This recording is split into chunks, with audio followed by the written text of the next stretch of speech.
What is important, whether the structure or the powers or the sections? This is the question that all the CRPC students get when they are studying the Constitution of Criminal Codes under CRPC Chapter 2, which is from Section 6 to Section 25A. Now, I don't know what you are going to choose, whether the structure or the sections or the powers, but this is a comprehensive effort to bring them all in a single slide and give an option to you to choose what is good for you. Hey guys, welcome to my legal classes. This is Ganesh Pujari, and in my single slide presentation, let us try understand the Constitution of Criminal Codes or the hierarchy of criminal codes. This is a comprehensive approach to see the structure, the sections, as well as the powers of the criminal codes of India. Now, it all starts with the supreme authority of judiciary, which is Supreme Court of India, which has the power to give any sentence authorized by law. And the second level is High Court, which is similar to Supreme Court, which has power to give any sentence authorized by law. Now, the only difference between Supreme Court and High Court is precedent. Whatever precedent set by Supreme Court to be adhered by all the High Courts of India, whereas whatever precedent set by High Court of a particular state to be abided by all the lower court of that particular state, but not applicable to other states or other High Courts of India. They may refer those precedent for each case law, but it is not a must for them to adhere to those precedents. That is one important aspect you need to remember as far as precedent of Supreme Court and precedent of High Courts. Section 9 discusses about Session Court or Court of Session, which has a power to give any sentence authorized by law, including death sentence. But the only observation you have to make when it comes to death sentence is the death sentence given by Session Court or Court of Session is subject to confirmation by High Court of that particular state. That is one important aspect you need to remember. And this is discussed under Section 9. And under Session Court, there are three important setups. They are Assistant Session Judge Magistrate or ASJM, which is discussed under section number 10. And section number 12 discusses about Chief Judicial Magistrate and Additional Chief Judicial Magistrate, which is CJM and ACJM. And section 17 discusses about Chief Metropolitan Magistrate and Additional Chief Metropolitan Magistrate, which is CMM and ACMM. Now, under section 10, which is discussed about Assistant Session Judge Magistrate, has the power to give punishment up to 10 years or fine or both. That is the power given to Assistant Session Judge Magistrate.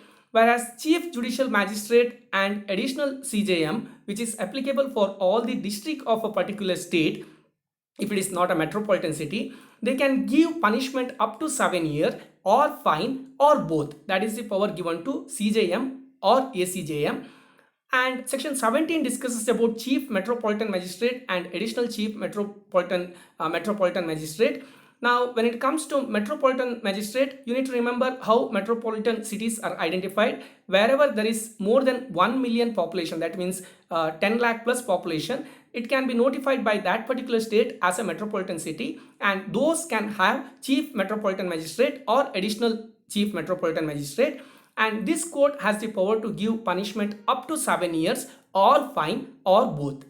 Now, under section 12, we have again two other bodies, which are Judicial Magistrate or Special Judicial Magistrate of first class, which has the power to give punishment up to 3 years or fine of 10,000 rupees or both. Whereas section 14 discusses about Judicial Magistrate or Special Judicial Magistrate of second class, which has the power to give punishment of 1 year jail and 5,000 rupees fine or both. This is as per section number 14. So 13 and 14 you can call as Magistrate of first class and Magistrate of second class, which are coming under CJM and ACJM. Now, under section 17, we again got Special Metropolitan Magistrate, which is discussed under section number 18, which has the power to give punishment of 3 years or fine of 10,000 rupees or both 3 years as well as 10,000 rupees fine. This is the structure, sections, as well as the power given to each of the code. Now, one other important section that you need to remember is section 6, which discusses about classes of criminal codes. There are basically 4 classes of criminal codes. They are Court of Session, Judicial Magistrate of first class and Metropolitan Magistrate, that is 2. Number 3 is Judicial Magistrate of second class, and 4th is Executive Magistrate. Now, Executive Magistrate is discussed in detail from section 20 to 23. And section 7 discusses about territorial divisions. Section 8 discusses about metropolitan area, which I have already told.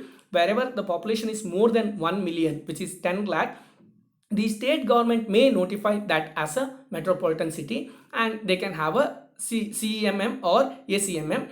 Now section 24 to section 25A deals with public prosecutor, his duties and directorate of prosecution.